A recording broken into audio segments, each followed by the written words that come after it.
A comment I've been seeing a ton of on this channel has been around Fallout 76 and how as people hear about more of these changes or things being different in the new game, they get less and less excited for it. Well, with the recent information dump that we did just get from Game Informer, you can find a link to that video in the little eye if you want to see everything new we found out, it was revealed that Fallout 76 isn't really going to have dialogue choices. So now when you interact with an NPC, it seems like it's going to be way more linear and not that branching dialogue that you're pretty accustomed to in the Fallout franchise. It seems like in this future title, the focus would be much more on actually just taking in the information rather than so much as interacting with it. For obvious reasons, people are quite unhappy about this, but rather than me following suit with that, what I wanted to do was make this video. What we're going to be looking at is little stories in Fallout 4 that kind of follow suit with this. You could take in and learn a bunch about those characters, but you never actually meet them or interact with them. The story is told solely through found locations, basically seeing what's going on, and holotapes and terminal entries. None of these are official quests in the game, but they're still riveting and very emotionally charged stories that certainly left me with memories. Even if you've seen some of these, I feel like with the recent debate around this choice in Fallout 76, it's good to look back at them. But with that, let's just jump into the first story. So first up, we do have the tale of the Tournquist family, or however you pronounce that name. You'll likely pick this one up as you do approach West Everett States. At first glance, it's just a location filled with an abundance of super mutants. And like, that's not an exaggeration, there really is a weirdly high amount of super mutants just all located in this one spot. After clearing some of those out, you may realize there's actually a unique radio signal that you do get as you do approach this location. Bonnie, honey, if you're able to hear this message, the boys and I are safe at home in the bunker. I pray you're still okay. I want to be out there for you more than anything, but people here are relying on me. I can't let them down. Boys say hi, and they love you. Old Miss Chapel says hi too. I love you so much. Please, come home. Upon further search, you can actually find the source of this signal. At the back of one of the houses, it does have a little basement component, and in there you actually find what looks like a fairly lived-in space. This is where this family was residing. There you find a lot of evidence of people being there, yet no people. Investigating the terminal further, you can find a lot about what this story entails. A dad named Wayne rescued his kids from the Malden Middle School, which if you don't know, actually had a vault under that where they ran experiments on kids trying to create super soldiers. So initially the kids technically weren't allowed to leave on their free will, so they had to sneak out of there. After that, the family returned to their home, except somebody was missing. Bonnie, the mother of these kids and Wayne's wife. Wayne couldn't go and immediately look for Bonnie because he had 2 kids to take care of. In addition, he was creating fortifications, and that's why you see the wall around West Everett States as you do. Looking around the bunker and reading the terminal entries, you find out how they dug out their water line and actually reconnected it. In addition, all the evidence of them trying to rebuild their even small society is there. As months go on, the wife simply never returns. You even discover them celebrating her birthday months after the bombs drop and still holding out that she's there somewhere. Finally, the last thing on the terminal is an audio tape. One of the neighbors went out on a scouting mission and were spotted. They brought a group of raiders into the settlement, and it seems like they actually killed that son. The raiders had found this location and wanted it for themselves, so the family had to leave. Mama, this is David. The Batman came back. I saw them shoot Mr. Lance and he fell off the roof. Michael said he'd be okay, but he isn't moving. David, come on. Dad said we had to grab our stuff. No! I have to leave a note for Mama so she can find us. Stop it! Boys, come on. We're leaving. Now. Hold it, I have to get Jangles! Michael, grab your brother. There's no time. They'll be back any second. That tape is the last you actually hear of the family. If you look around, you realize the little boy never actually got to take Jangles the moon monkey, but as to what happened to them, it's totally unclear. Yeah, there's skeletons and a lot of other spooky stuff going on at this location, but they definitely could have gotten out. Whatever happened to Bonnie? By accessing this terminal, you actually do get a map marker for the Mass Bay Medical Center. Upon going there and making your way to the 9th floor, you could actually find Bonnie's holotape, something she left with a coworker because she escaped there to try and find her husband after hearing that radio signal. Wayne, I'm leaving this message with Marcy in case you come looking for me. Though I pray you don't. The military took over the hospital, and everything's gone to hell in the city. Things here,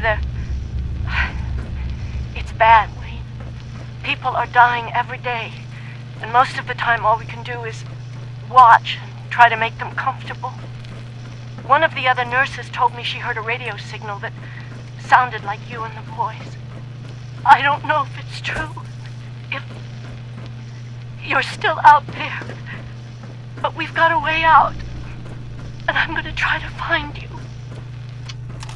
But just like Wayne and his kids, this is the last you hear or see of Bonnie. They're nowhere to be found after this. And Bonnie's fate seems to be a lot more solidified compared to Wayne and his two boys. They waited for months at their home, and even though Bonnie tried to make her way back, it seems very realistic that she might have got caught up in some crossfire or something else along the way, with such great exposure to radiation based on our location. This one's of particular interest because some people are speculating we could hear more about this family in Fallout 76. Maybe they escaped and made their way from Boston to West Virginia. Carrying over legacies like this is something Bethesda has done in the past, and timeline-wise, it definitely is plausible. Next up, we do have John Miller and his family. This is a story you'll uncover from a junkyard. Again, at first glance on this one, it just is a super mutant safe house, a location that has been totally transformed by them. But after clearing them out and actually getting access to some of the buildings, you'll find a terminal, labeled as John Miller's Terminal. From there, you could actually find personal logs left by John himself, detailing how months before the bombs dropped, anticipating something bad could happen, John started setting up a bunker for him and his family. He talks about having to troubleshoot some issues he was having with this, actually getting the ventilation working, and eventually how he actually resolved all of these issues and discussing with his wife when he should introduce the idea of this bunker to his 5 and 7-year-old. He decides the best route is to actually teach them a little rhyme, basically in the tipped over train behind Dad's shop, climb up above and drop in the top. This just in case something bad happened and John himself couldn't take him there.